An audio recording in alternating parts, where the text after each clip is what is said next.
Good evening. This is Pamela, and you are listening to Watchman on the Pod. We are going to continue and prayfully, can't promise you, but I'm hoping this will be the last bit of the book on Billy Graham and his friends, A Hidden Agenda by Dr. Cathy Burns. We're still in Chapter 8. This is Part 4. Points of Light. Colson has also enthusiastically promoted George Bush's 1,000 Points of Light program, which has proven to be a project of the secret brotherhood. Colson also wrote the foreword for the book entitled You Can Be a Point of Light.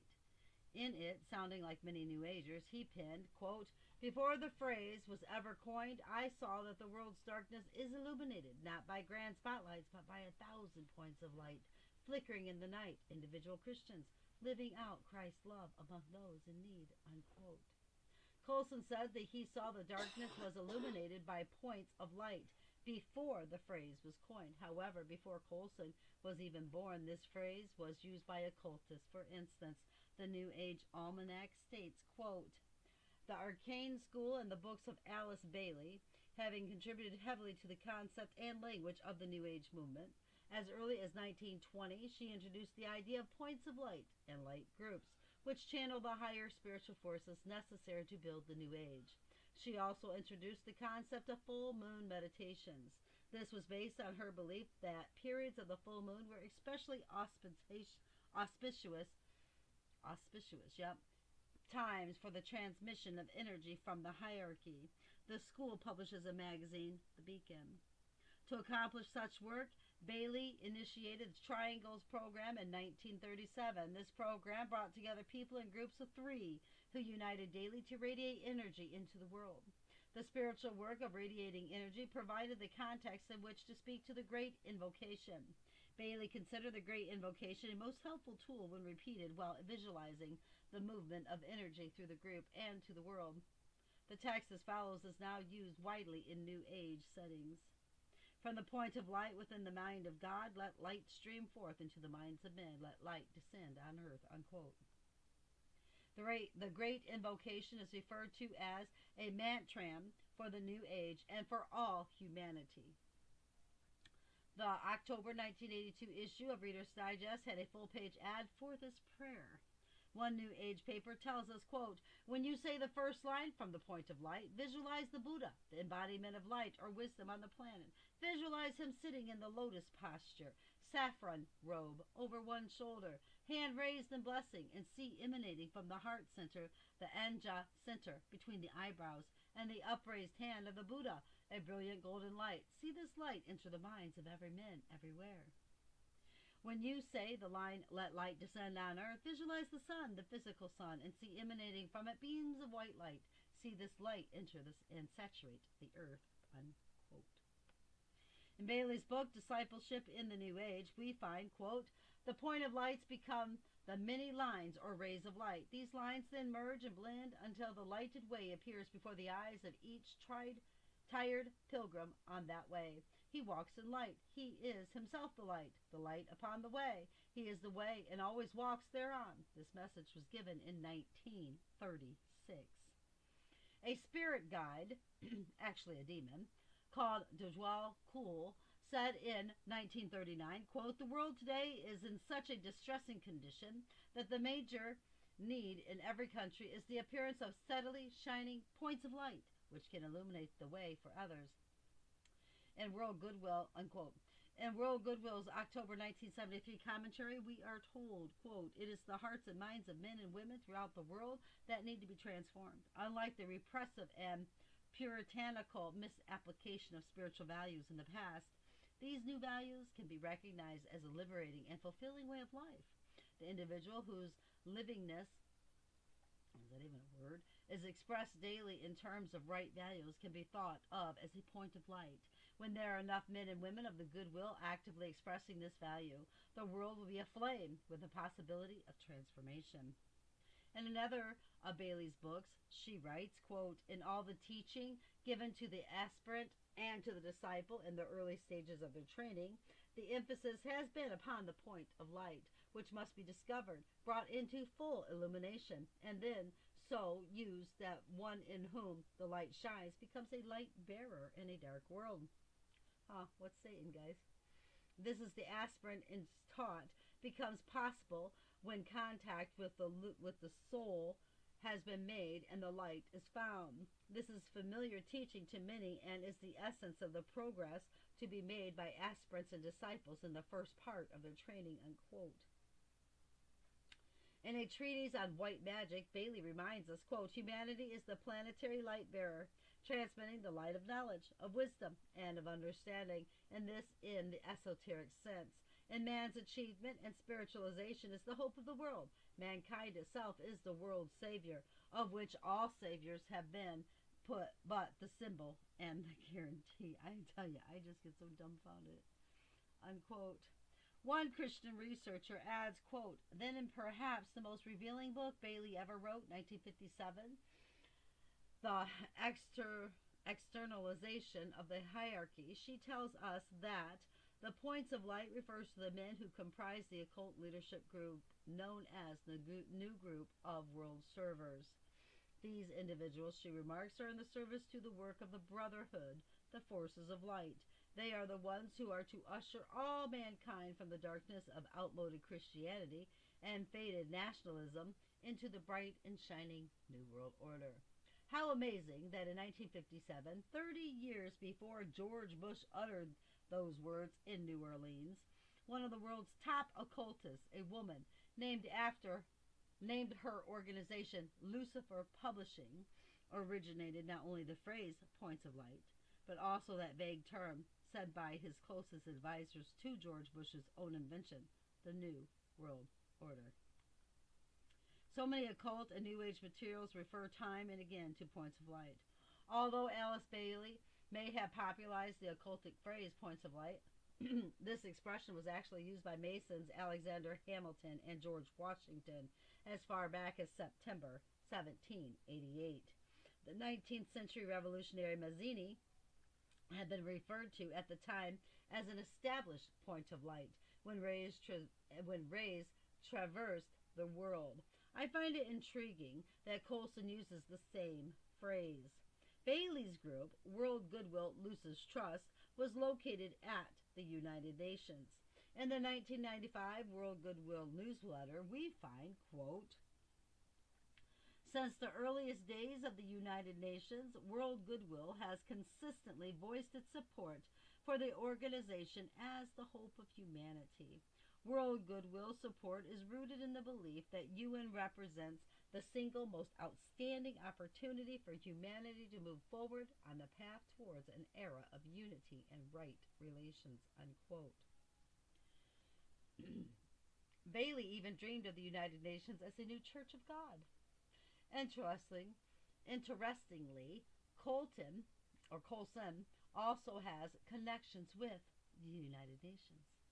Colson blasted pro-lifers. The liberal Washington Post asked, quote, Colson to write a guest article. In the article, Colson blasted pro-life Christians, accusing them of inflammatory rhetoric. Pro-lifers, said Colson, must seek common ground with the abortionists. Moreover, the religious right, Colson wrote, must accept the fact that America is a pluralist nation.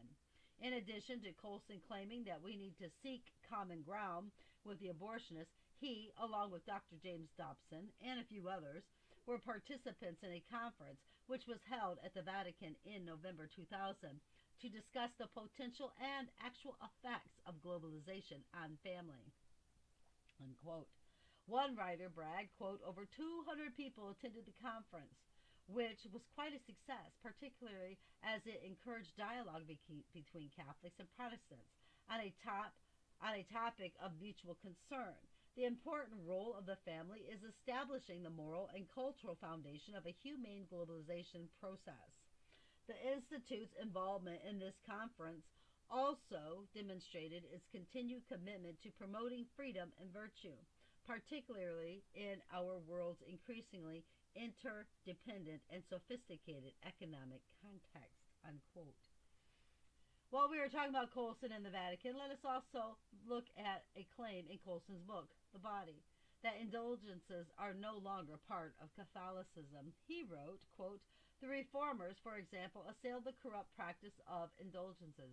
Today they are gone. This just isn't true. Around the same time that Colson was claiming that indulgences were gone, I was taking a course in Catholicism on indulgences from the Knights of Columbus. The course explained indulgences like this, quote, an indulgent, then, is a grant whereby the church, in a sort of matching grants program, adds a portion of her reserved satisfaction to that acquired by the good works of individual members. Thus, for example, when one performs the good work of giving help to someone in need of food or clothing, this work itself merits a degree of satisfaction, which the charitable one may retain for his own spiritual benefit or offer in favor of those in purgatory. In either case, under certain conditions, the church will add a share of satisfaction also, thereby enhancing the value of the good works performed. The effect of this combined satisfaction will be the remission in whole or in part of the debt of satisfaction, attaching sins already forgiven. Unquote.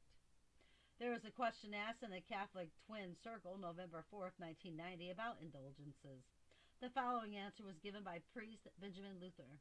Quote, the church still believes in indulgences and always will. Unquote. Vatican II allocates 18 pages into dealing with indulgences and anathematizes anyone who rejects that doctrine. Unquote. Listen to Vatican II. Quote, indulgences are the taking away of the temporal punishment due to sin when their guilt has already been forgiven. In granting an indulgence, the church uses its power as minister of Christ's redemption. It teaches and commands that usage of indulgences, a usage most beneficial to Christians and approved by the authority of the sacred councils, should be kept in the church, and it condemns with anathema, a curse, those who say that indulgences are useless or that the church does not have the power to grant them. Unquote. The official catechism of the Catholic Church also deals with this topic. For instance, through indulgences, the faithful can obtain the remission of temporal punishment resulting from sin for themselves and also for the souls in purgatory. And, since the faithful departed, the dead, not being purified, are also members of the same communion of saints, one way we can help them is to obtain the indulgences for them, so that the temporal punishments due for their sins may be remitted. Unquote. Just recently, Pope John Paul II declared the millennial year 2000 as a jubilee, complete with the issuing of the indulgences for time off in purgatory. It was a 29-page decree, and the edict includes ways of earning indulgences to help get to heaven faster, including by abstaining from smoking and drinking, for even one day is rewarded during the holy year, and by giving to charity. One researcher points out, quote, there are a lot of things written down on paper that show that Roman Catholic estimation of the Bible. The Pope gave an indulgence to those who would read the Bible. Back in the days when they gave numerical value and partial indulgences, you could get 300 days indulgence if you read the Gospels for 15 minutes.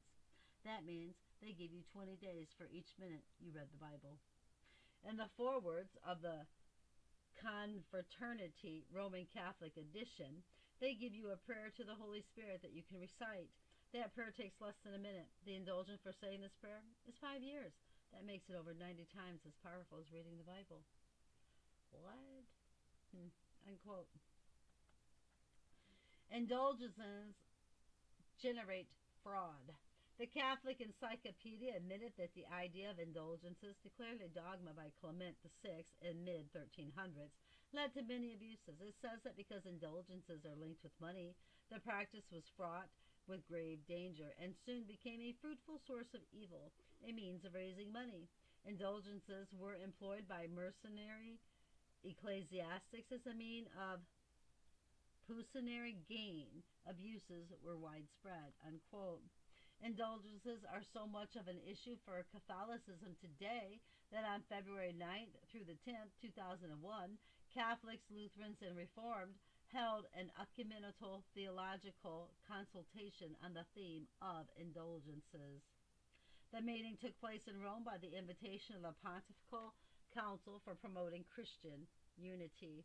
Furthermore, Vatican II adds, quote, the faithful who use with devotion an object of piety, crucifix, cross, rosary, scapular, or medal, after it has been duly blessed by any priest, can gain a partial indulgence.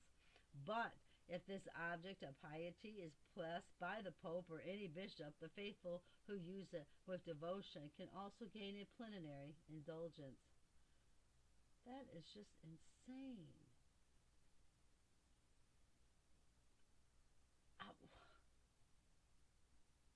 Oh my, okay. On the feast of the Apostle Peter and Paul, when one of the faithful is in danger of death and no priest is available to administer the sacraments to him with the apostolic blessing, Holy Mother Church still grants a plenary indulgence to be gained at the moment of death on condition that they are properly disposed and have been in the habit of reciting some prayers during their lifetime. The practice of using a crucifix or cross while gaining this plenary indulgence is praiseworthy, unquote. They really promote idolatry hugely. Promising time off. What? So much for Colson's claim that indulgences are gone. Madeleine L'Engle. Chuck Colson also encouraged Christians to read the works of fiction writer Madeleine L. Engle, in spite of the fact that L. Engle's writings are laced with occultism and New Age imagery. These writings are also full of heresy and even blasphemy. For instance, consider the following quotations taken from some of L. Engle's books. Quote, the Bible is not a moral book. It is not an ethical book. It is a magnificent storybook. It doesn't give any answers. It just tells more stories. Unquote. Wow. We are not called to be Christians. We are called to be Christ. Contradictions start in the first chapter of Genesis. There are two creation stories, two stories of the making of Adam and Eve. L'Engle contends that limited literalism, which demands that the Bible's poetry and story and drama and parable are to be taken as factual history, is one of Satan's cleverest devices. In other words, L'Engle claims that to take the Bible literally is one of Satan's devices. In one of her books, she has Denny's talking about the flood. What? What is a Denny? Listen, it's a stupid story. They're just like whoever wrote the silly ark story, seeing things only from their own point of view, using people, unquote. Quote again, some churches remain stuck in the old literal representations of heaven and hell. They are still good metaphors, but no longer to be taken literally, unquote. L'Engle's book that contains this quotation is part of the Wheaton literary series. We've already covered a little about Wheaton College in chapter 7. Quote, heaven is not a place name. Heaven is wherever God's will is being done. When occasionally it is done on earth, then there is heaven, unquote. Quote, no matter how many eons it takes, he, God, will not rest until all of creation, including Satan, is reconciled to him, unquote. Quote, for me, Gandhi is a Christ figure. I'll be perfectly happy to go wherever he goes. If you want to call that hell, that's your problem, unquote. Quote, the story of Gideon in the Bible was a favorite fairy tale for me, unquote. Quote, in the language of prayer, I sometimes refer to my maker as Abba, Amma, Amma being the intimate feminine for mother, mama, as Abba is father, daddy. Abba, Amma is much softer and far more personal than father, mother, unquote. Quote, Jesus is also the true princess, and the true princess is within each of us, too, unquote. Notice the feminine reference to Jesus as a princess, not prince. Quote, how many people visualize God as looking like Moses, long beard, white gowns, and Moses is in a bad temper at that, male, chauvinist, punitive, unquote. At one point she refers to God of the Old Testament as the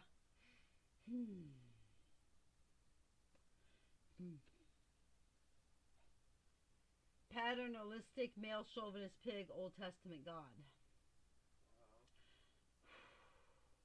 The book that has this statement in it was published as part of the Wheaton Literary Series. Quote, when I am informed that Jesus of Nazareth was exactly like us except sinless, I block. If he was sinless, he wasn't exactly like us. I want Jesus to be like us because he is God's show and tell, and too much dogma obscures rather than reveals the likeness, unquote. Quote, Elijah, like Ezekiel, is a mythic figure, larger than life. At the end of Elijah's life, a chariot of fire appears and horses of fire, and Elijah went up to heaven in a whirlwind. What a wonder. Strong stuff, mythic stuff. Quote, Jesus, like Elijah, stands on the mountain in the presence of the Lord and takes with him Peter, James, and John. And extraordinary things, incomprehensible things come to pass. Jesus' clothing becomes shining, and Elijah himself appears to Jesus in the brilliance, and so does Moses, and the three talk together, breaking ordinary chronology into a million fragments. And then a cloud overshadows them, as it overshadows Moses on the mount, and the voice of God thunders out of the cloud. Strong stuff, mythic stuff, story, unquote. Quote, when I receive communion, I am partaking in the most sacred myth and ritual of the Christian church, unquote. He said that ascension is freed to move to the realm of myth. And Camilla L. Engel writes, quote, you know what we need is a new God. I mean, what we need is a God like people like me or David or you or your parents could really believe in. I mean, look at all the advances we've made scientifically since Christ was born, if you want to put a date on it. But you take God. God hasn't changed any since Jesus took him out of the white nightgown and long whiskers. What on earth?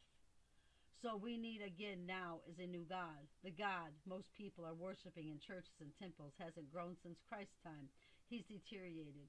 We need a God who's big enough for the atomic age, unquote. We don't need a new God. My God says, for I am the Lord. I change not. Malachi 3:6, Hebrew 1:10 through 12, taken from Psalm 102:25 through 27 states, Thou, Lord, in the beginning hast laid the foundation of the earth, and the heavens are the works of thine hands. They shall perish, but thou remainest, and they all shall wax old as doth a garment, and as a vesture shalt thou fold them up, and they shall be changed, but thou art the same, and thy years shall not fail. The methods of contemplative prayer are similar in all traditions. Sit quiet, preferably comfortably, having found the physical context. Breathe slowly, rhythmically, deeply. Fit the words of your mantra to this rhythm, and don't be afraid of the word mantra, unquote. Some of these people really make me mad. Vain repetitions. Any Christian who knows anything about the New Age movement and occultic meditation can easily recognize that Engel has just described this very state. Furthermore, Christians should be afraid of the word mantra. I have hundreds upon hundreds of references to mantras from all New Age and occult sources. Mantras of words of power are often used by occultists to enter into a altered state of conscious or a trance-like state. According to occultists, the word mantra means incantation or a magic utterance. In a Christian book, Psychic Forces and Occult Shock, we find, quote, mantras are special words believed to be imbued with occultic powers and used in Eastern meditation. Almost always they have corresponding devas, gods, or spirits, which accompany them and help the mediator accomplish his purposes of gaining power, wealth, control over others, etc. The mantra is used to empty the mind, attract the spirit, and when he is possessed, the magician bids the spirit to do his will. In this case, the spoken mantra itself has no power, but the spirit who places himself behind it, the mantra has become a focalization of occultic power. A New Age source states through adequate mantras, any source of being can be evoked. Mantras are therefore the key to all rituals and all religions, and are also used in most forms of magic. Each deity is represented by a distinct mantra, and it is only through this mysterious sounds that images can be consecrated and become alive. It is the power of the mantra which brings down the deity and makes it enter the image. Hindu life is pervaded by mantras. The entire existence of a peasant or a prince is regulated by them. The purposes of mantras are numerous. They are used for number 1, attaining liberation, 2, worship of the manifest forms of divinity, 3, worship of the lesser gods and genii, 4, communicating with deities, 5, the acquisition of superhuman powers, 6, the feeding of ancestors and gods, 7, communicating with ghosts and spirits, 8, warding off evil influences, 9, exorcising devils, 10, the cure of diseases and 11, preparing curative water, 12, destroying plants, animals, or men, 13, eliminating poisons from the body, 14, influencing others' thoughts and actions, 15, bringing men, beasts, lesser deities, and ghosts under control, 16, the purification of the human body. Unquote. These words of power are repeated over and over again until this trance-like condition is achieved. In this state, the mind is open to all kinds of demonic activity and influence because the person's rational thinking ability has been set aside by the repetition of the words he or she has spoken. Is it any wonder that the Bible warns us not to use vain repetitions as the heathen do? Matthew 6:7. God knew that the use of repetition words would open us up to demonic influence, and therefore he warned us not to do this. In spite of biblical warning not to use repetitious words and phrases, so-called Christian leaders, such as L'Engle, are now telling us to use a word or phrase over and over again so that what we say can register in our subconscious minds and become reality in our lives. L'Engle believes in evolution and refers to Adam and Eve as mythic ancestors. She even puts down those who believe in Genesis' creation account, comparing them to fools who still think the world is flat. What? All right. All right. She acquaints the reader with the Hindu concept that God is within everyone, or more precisely, that everyone is God. She describes the Hindu greeting of Namaste, a salute, the God within you, and calls it beautiful. She also teaches the New Age heresy that we realize godhood by acquiring the gifts of the past, necromancy, mediumship, astral travel, ESP, witchcraft, and these are just a few. No wonder her books are populated with dozens of New Age occultic symbols, witches, unicorns, Pegasus, crystal balls, rainbows, demons, all-seeing eyes, dragons, and the power of the mind. She continually exhausts those acts that God forbids, promoting homosexuality, witchcraft, occultic practices, druids, and premarital sex. In fact, House Like a Lotus contains a graphic sex scene in which a 16-year-old loses her virginity for children to read and enjoy. Quote, when witches gather in covens, they use certain rituals for creating altered states of mind and for practicing magic. Miriam Starhawk, who calls herself a goddess-worshipping pagan witch, has written a book called Spiral Dance in which she gives the 4 basic skills every young witch needs to master for magic. These skills are 1, relaxation, 2, concentration, 3, visualization, and 4, projection or manifestation. It is interesting that L'Engle teaches these same 4 steps in her book, unquote. Readers also need to understand that L'Engle is a librarian of St. John the Divine. This New Age cathedral achieved notary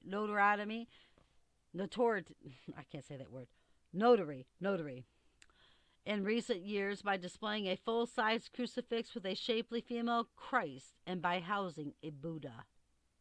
L'Engle's son-in-law happens to be Alan Jones, the dean of Grace Cathedral.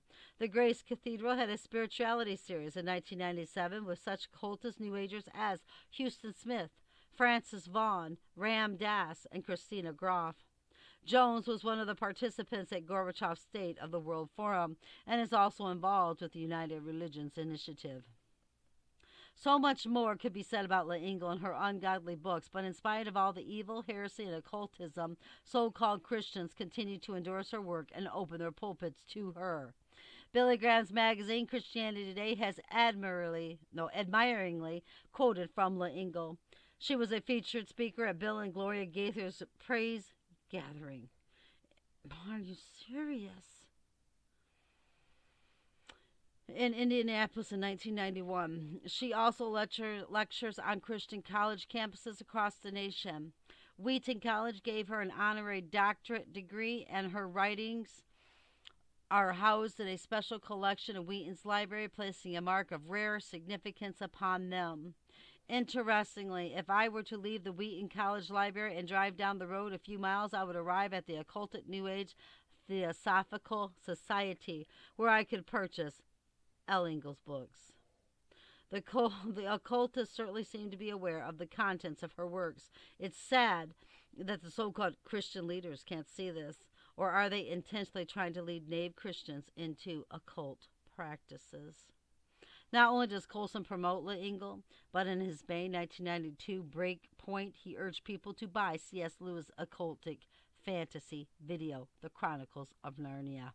He wrote, quote, "There's a fantasy world where animals talk, where children are kings and queens, where an evil spell means it's always winter but never Christmas, where a noble talking lion breaks the evil spell and spring comes at last to the frostbound land. What puzzles me a bit is that I never heard about these excellent videos through Christian channels and any Christian organization distributing them. There's a rare opportunity for Christians to applaud secular broadcasting for a product we can wholeheartedly approve. Are you serious? Buy the video and watch them with your children," unquote. The Greek god of lust. In Colson's book, The Body, he once again brags up these occult fantasy books and then adds that they present the entire history of redemption. He adds that Lewis's science fiction trilogy, Out of the Silent Planet, Perelandra, and The Hideous Strength, tells the same story for adults. Well, I've read Perelandra, and I found it disgusting.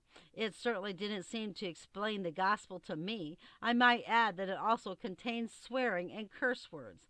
Perelandra promotes the concept of the entire planet as the Green Lady. The New Ager says this refers to the goddess of the pagan mythologies. Indeed, New Agers have been established in Perelandra community based on the writings of C.S. Lewis. The founder of Perelandra, Michelle Small Wright, welcomes visitors to the community, but one cannot become a resident until Wright is satisfied that the person has read Lewis's novel, Perelandra. Are you serious? Wright teams up with I'm sorry. Let me start that one all over again here. Wright teams. Where's that? I just totally got sidetracked. Teams up with the divas and nature spirits with mankind to heal the planet and maintain balance and harmony. An article in the New Age magazine Connecting Links says that Wright is a gifted channel, a medium, with whom the nature intelligences have been working to create the Perelandra Garden, a research project which stands as a model to the Earth's farming community. Wright herself reports, as you probably know, there is a huge volume of traditional literature around nature spirits and Pan. Are you serious? Did they just say that? Usually nature spirits are portrayed as cute and Pan is portrayed as a powerful and demonic. Of course she denies that Pan is demonic, but she feels that he is in charge of the nature spirits. She continues, quote, "Pan is everywhere and available to us all. Whenever I wish to be connected to the nature spirit level in a general manner, for whatever reason, I connect with Pan." Basically, guys, Pan is Baphomet. He's half goat, half human. Are you serious? Okay, I'm sorry. Let's just keep reading. We'll read. Let me start here again. Quote, "Pan is everywhere and available to us all. Whenever I wish to be connected to the nature spirit level in a general manner, for whatever reason, I connect with Pan. If I have a question regarding an issue around spirit and form and I don't know which specific nature spirit is to contact, I go to Pan," unquote.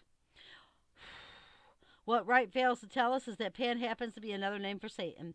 For instance, the Occultic Catalog International Import states, quote, "In Greek mythology, Pan was the god of nature. In astrology, he is one aspect of Saturn. He is also equated with Satan and life's baser aspects. Pan is normally pictured as a goat or a half goat, half man, and is usually represented with horns and with legs covered with hair. In the Satanic Bible, Pan is called the Greek god of lust, who was later regulated into devildom. Another name for Pan, there you go, is Baphomet. I knew it. Right there it is. For more information on Baphomet, see my book entitled Hidden Secrets of the Eastern Star.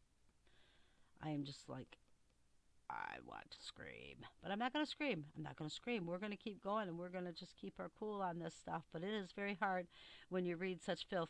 I'm sorry, but this is... And Billy Graham was involved in all of this. You guys do understand what is being said here. You do. Bill Bright, Billy Graham, Mother Teresa. There's so many people. All right.